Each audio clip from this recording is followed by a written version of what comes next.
segment of society. To those who know that the world's religious, political, economic, military, and media institutions are corrupt, and that all of these things have become counterproductive. None of them can be fixed.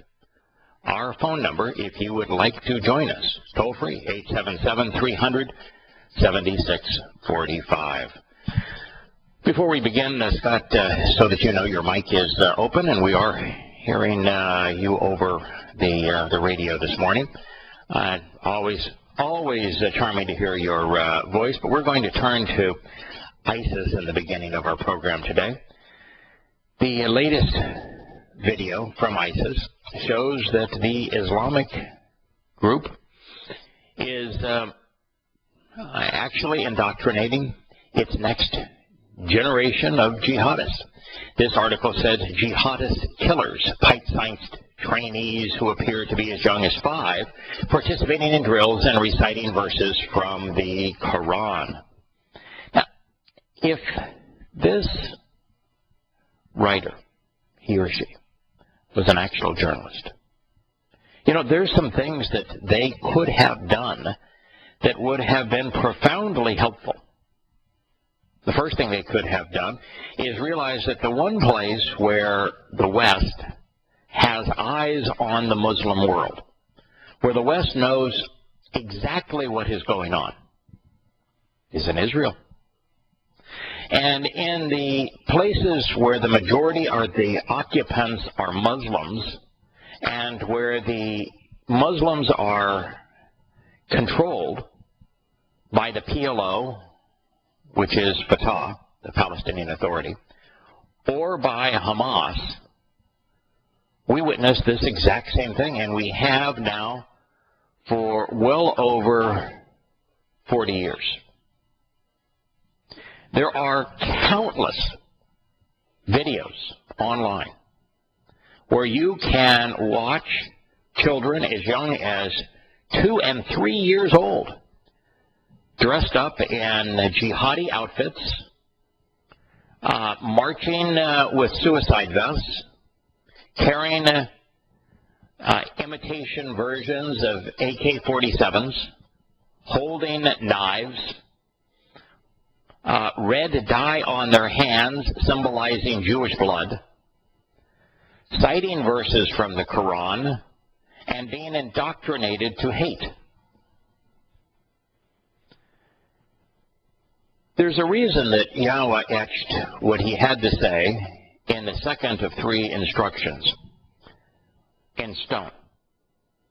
Now, Christians have been hoodwinked into believing that the first one was absolutely meaningless because it's rendered meaningless by their truncated translations. It's an introduction to Yahowah, and it states explicitly that Yahowah himself is our Savior.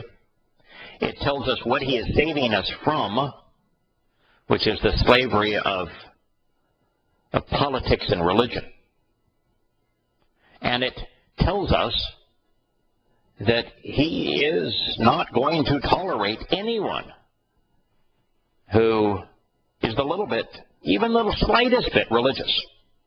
That if you're not willing to let go of false gods like Jesus Christ, like Allah, like Buddha, and I know that Buddha is officially a man and not a god, but the religion now has evolved to the point where the images of him are godlike. That if you are going to cling to those things, you're not welcome in heaven. And the reason for that is what we witness here.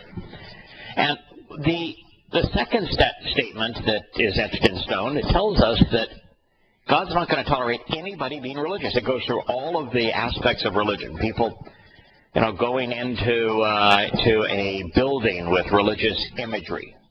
People showing allegiance to carved images like the Roman Catholics as they bow to their statue of Mary. And then they bow again before their crucifix. It says that images that are religious in nature, conversations that are religious in nature, ceremonies that are religious in nature, bowing down and religious service are an abomination to God. But then the next part of that is the portion that is applicable to what is happening here. Yahowah said that fathers corrupt their children generation after generation. And that is precisely what is happening in these Islamic State videos, which are exactly what's happening in the PLO, Fatah, Palestinian Authority videos. Fathers are corrupting, indoctrinating their children to hate, to be anti-Semitic, to be enraged, to blame their problems on everybody except themselves, to kill as the solution, as the first option, to kill. And what you create is a thoughtless, mindless drone. A weapon, really. A humanized version of a weapon. A suicide bomber in waiting, a jihad killer. Programmed to do exactly that. Perhaps in the second hour today, I will go through a series of letters that were written to me by an individual trying desperately to leave the programming of Christianity. But one of the things that this individual wrote, that we'll talk about in the second hour, is that their conversion experience seems so real to them. And don't you think that a suicide bomber has great passion for their religion? They've been programmed since childbirth to respond a certain way. And so when surrounded by that religion, surrounded by the religious, hearing those same religious edicts, they're programmed to respond.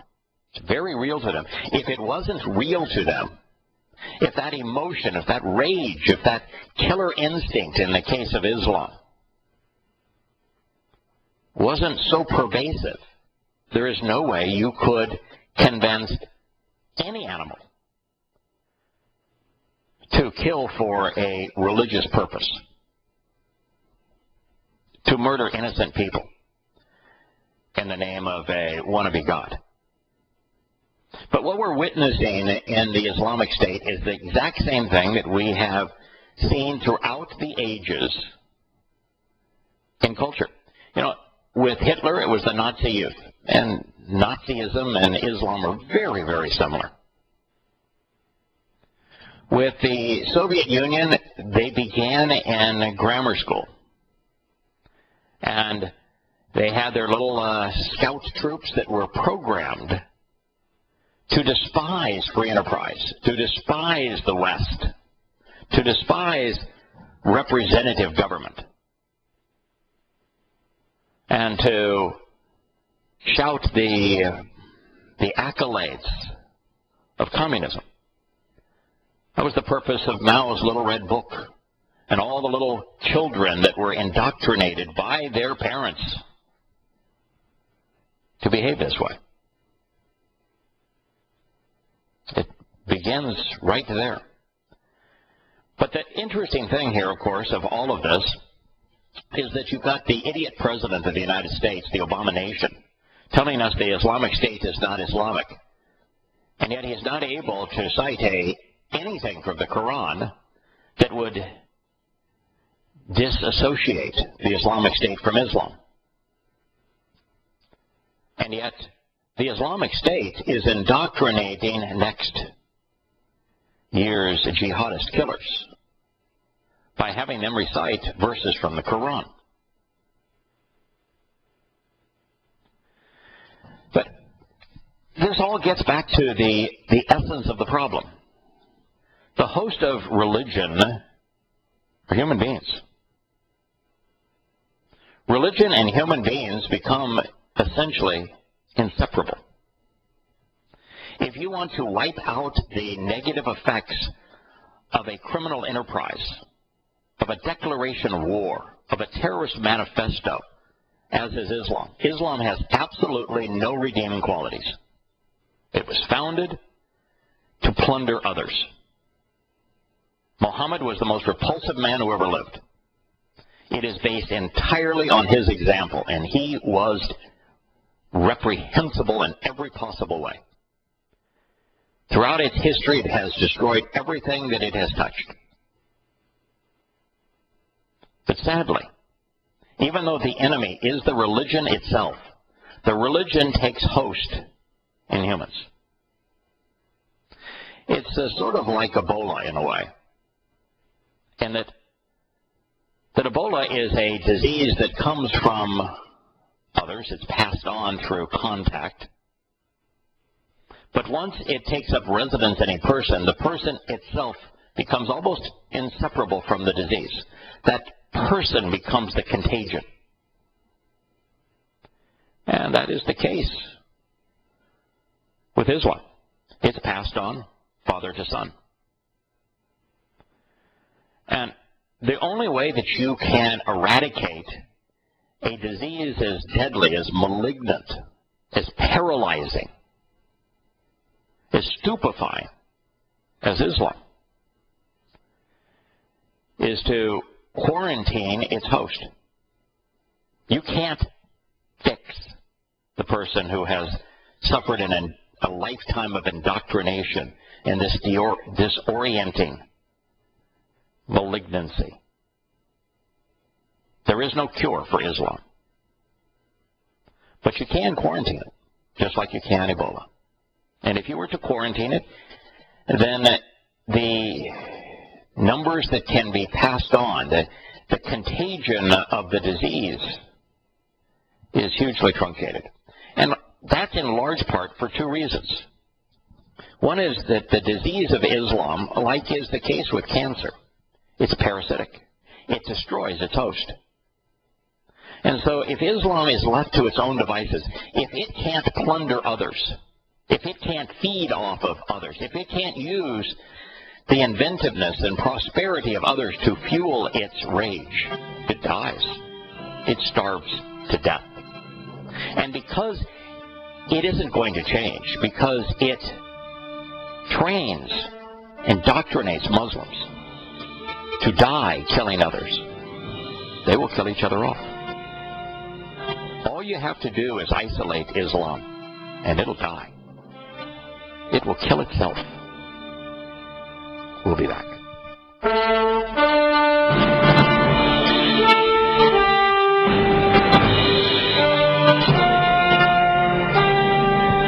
This 9-minute video that was released by the Islamic State shows 70 camouflage-clad kids who are reportedly the children of foreign jihadists who have flocked to Iraq and Syria to join the Islamist army, the army of the Caliphate.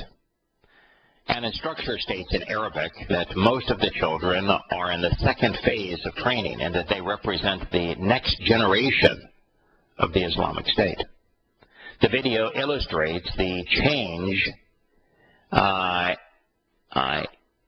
the charge in the UN report that determined that the Islamic State has established training camps to recruit children into armed roles under the guise of education. End quote. Now, why isn't the United Nations saying the same thing of the mythical people known as the Palestinians? Why aren't they decrying that? Why aren't they stating the same thing that is occurring in Lebanon? Why aren't they saying the same thing of the indoctrination that occurs in every Islamic country, but particularly where the facts are well known? I mean, the United Nations assists and funds, because they have no money, the so-called Palestinian schools. They know what's happening there. Why don't they speak out against it? Why don't they condemn it? Why do they continue to take the sides of those that they know are indoctrinating people, young children, to hate, to kill? And it's not just to hate, but it's to kill. You know, I understand that there are some Westerners, some even in America, that are racist, that some percentage of the population doesn't like Jews. That some percentage of the population is anti-immigration because they don't like Hispanics. I understand that there are some that don't like blacks. I understand a lot of blacks that don't like whites.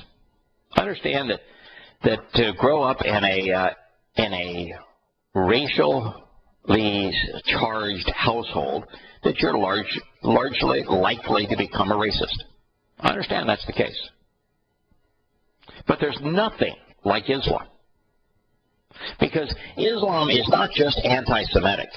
Islam is not just racist in the sense that you give Arab Muslims charge over African Muslims and they'll annihilate the African Muslims.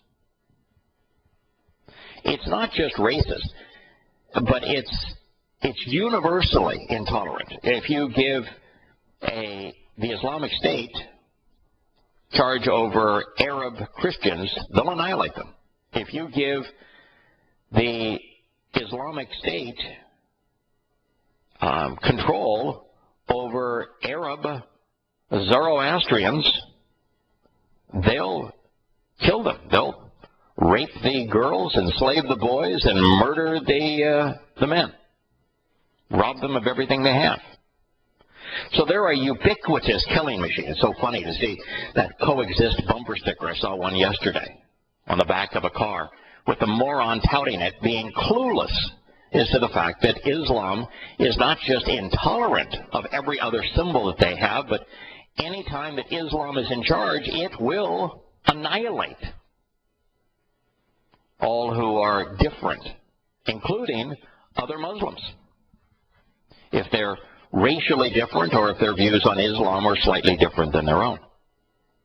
But you see, it's not just that Islam takes this hatred to a ubiquitous position. They're not just hating other races. They're not just hating other religions. They're not just hating the non-religious. They're not just hating variations of their own religion. They're indoctrinated to kill those who differ. And that's what makes these movies of the little jihadist future killers trained by reciting the Quran verses so problematic. It's why the only cure for Islamic terrorism is to quarantine Islam, to stop doing business with it. That's it. You can't fix this. You need to understand what it's all about.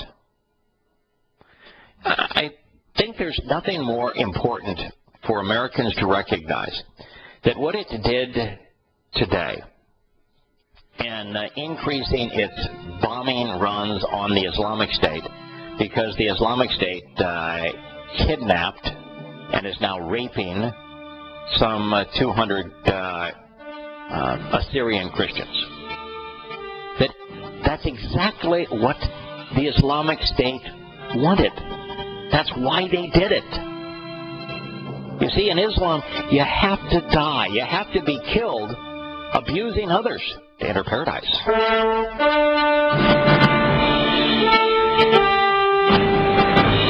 I'd like to switch gears on you. There's an interesting story that appeared in a number of articles. I'm going to share this one from the Washington Post that is extraordinary and what it reveals. It says some 12.8 billion light years away, astronomers have spotted an object. Now, 12.8 billion light years away. They're now claiming the universe is 13.7 billion years old. It was 13.3, and they added 400 million years based upon the microwave radiation that is emanating from the Big Bang. The problem with all of that is that the microwave radiation, the stretching of the wavelength, is from the moment that energy coalesced into matter. Prior to energy coalescing into matter, time did not flow. And so you can only measure from the time that energy cooled to the point that it could be reduced to matter. And so I don't know how much time prior to the 13.7 billion years that occurred. My best guess is probably closer to that the initial bang, the release of energy that Yahowah used to create what he himself called the Big Bang, was closer to 15 billion years ago. But the scientific measurement of 13.7 is not possible based upon what has just been discovered. It says that some 12.8 billion light years away. Now that means that this is away from us. That means if we are the absolute center of the universe, this is at the edge of the universe. Now, if we're not the center of the universe, it's puzzling. Astronomers have spotted an object of almost impossible, in fact, not almost, of absolute impossible brightness. The most luminous object ever seen in such an ancient place. It's from just 900 million years after the Big Bang. And the old quasar, a shining object produced by a massive black hole, is 420 trillion times more luminous than our sun. 420 trillion times. Now, the problem with this, folks, is that black holes are the result of dying stars. That's how a black hole begins. A star burns up all of its fuel, and once it burns up all of its fuel, that energy that is repulsive in nature is no longer able to overcome the influence of gravity, and the star goes from a massive size and it coalesces into a very tiny size of unimaginable density. And that's how a black hole is formed, and then that black hole can suck in other surrounding stars and become ever more massive. But for a quasar to produce light that is 400 trillion times bigger than our sun, this had to be an enormous star, which means that a star with that much size, that much mass, should have been able to burn and therefore not turn into a black hole for at least 10 to 12 billion years. And yet this one, according to their measurements, had to become a black hole within a billion years of the time the universe experienced the Big Bang, when energy coalesced into matter. Not possible. It's just absolutely not possible. When we're not talking about a large star, we're talking about a star so enormous we can't even fathom the size of it, and it would have had fuel to keep on burning, and yet it's not, and turned into a black hole. That completely destroys the timeline of the universe. It says that the scientific understanding of the universe is completely wrong. The brightness and size is unexplainable, and a black hole forms so close to the dawn of time. Now, it is formed close to the dawn of time because we can measure the time that time began. And time began when, not with the initial release of light energy, but when light energy cooled and coalesced into matter. The new study published Wednesday in Nature shows that describes this comet light that defies all scientific convention. It was even detectable with a relatively small telescope, though researchers in China did have to ask for help from astronomers in Chile and the United States to get a higher resolution look. How could we have, this is a quote, this massive black hole when the universe was so young? We don't have an answer. We don't even have a theory to explain it, said the author of Peking University's research paper on it.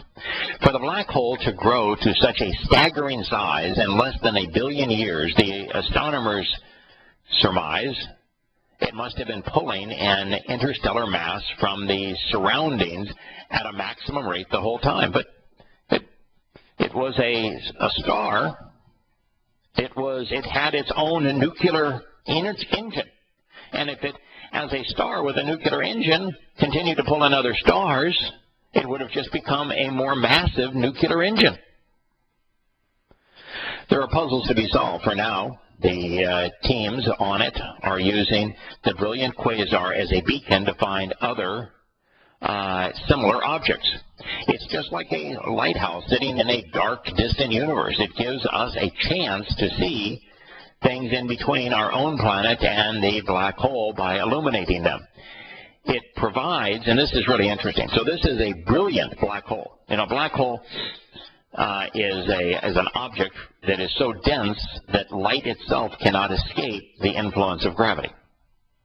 And yet, this is a black hole with a quasar associated with it that is more brilliant in terms of illuminating and sending out light energy, that it is 400 trillion times more brilliant than our sun. So it's an anomaly all the way around. Wu said that his team will conduct many follow-up observations over the coming year to try to make sense of all of this.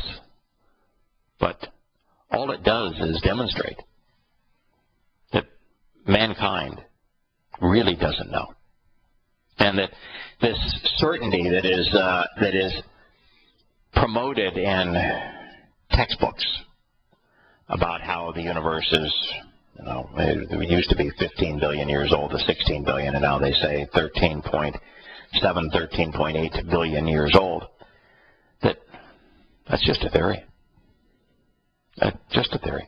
Now, do I think that the universe is somewhere in the 15 billion year age? Absolutely, because when you do the math according to relativity, it means that we're still living in the sixth day from the perspective of the Creator at creation. That's the nature of time being stretched to 10 to the 12th power. So, I think they're in the ballpark. But this idea that scientists have somehow come to understand the creative event and the timeline from that moment here is just not true. And the biggest issue they have, of course, is that in the scientific models, something in the range of 95%, I've forgotten if it's 94 or 96% of the energy and matter, and they're the same thing, they're just a different form of the same thing, in the universe is unknown.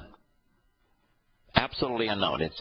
It is outside our ability to detect, and yet we know of its influence. So our calculations are wrong by about 95%. Now, if you were to turn in an answer in a grammar school paper where your math was errant by 95%, that your answers were 95% wrong, you're going to fail that class. And that's where we are in terms of our understanding of the universe. We know a fair amount, about 5% of the universe. And 95% of the energy and matter in the universe is unknown to us. We don't even understand this interplay between the notion of relativity, where gravity is an effect, and of the calculations that are provided through the math of best guesses, calculus, as to gravity being a force.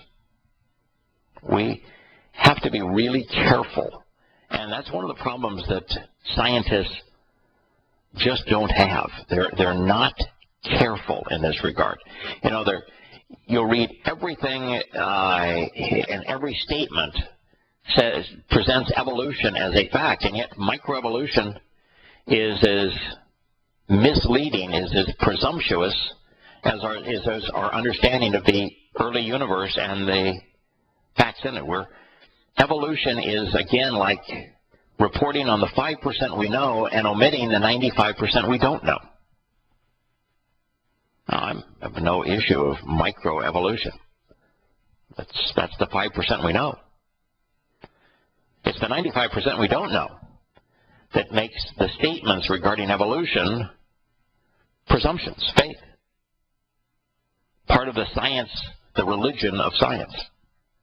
And that is exposed here in this black hole dating to within 900 years of the transition of light into matter. And it's pervasive, too. For example, this notion of global warming being presented, and then they realize that, well, there's no evidence for global warming, and so perhaps we need to change it. We'll make it climate change, which can be presented as a scientific theory where we're only reporting 5% of the facts. You know, the 95% of climate change, global warming, is the long history of our planet with these 600-year cycles of warming and cooling that are well known and well proven and wholly ignored. And that's 95%. The fixation of the control mechanism that is known as global warming and now climate change is the 5%. That's what's happening here. This black hole represents the 95% that we're clueless about. And it's in conflict with the 5% that we are professing as scientific fact. We just have to be really careful that we don't extrapolate too far, that we don't push our conclusions too far, that we don't think that man has all the answers, because the fact is, we don't. The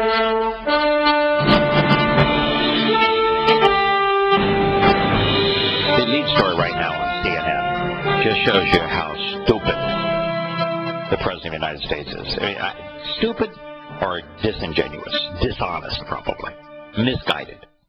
It reads that investigators believe that the Jihadi John, masked jihadist, who confronted us in one of the Islamic State beheading videos, is a British man named Mohammed Imwazi, two U.S. government sources said on Thursday. Now, the very fact that the U.S. has been focusing on who the person speaking is, as if that mattered, the personalization of this to an individual, if that matters, shows how lost the NSA and CIA are in this regard. The FBI are in this regard. That they're put resources trying to identify the masked individual speaking as if you're going to personalize the problem as opposed to recognize that the person is speaking for a religious entity. But the second is that in all of this, the Obaminator has been telling us that the solution is economic opportunity. He says that the reason that these individuals are radicalized is that there's no economic hope in their cultures, and they become easy prey to the extremists. When in this notion that what the West ought to do is invest and create jobs in the Islamic world, and that somehow will change this outcome, and they won't be radicalized. It's the mentality of the communist that says that they can indoctrinate everyone to turn out the way that they wish them to be.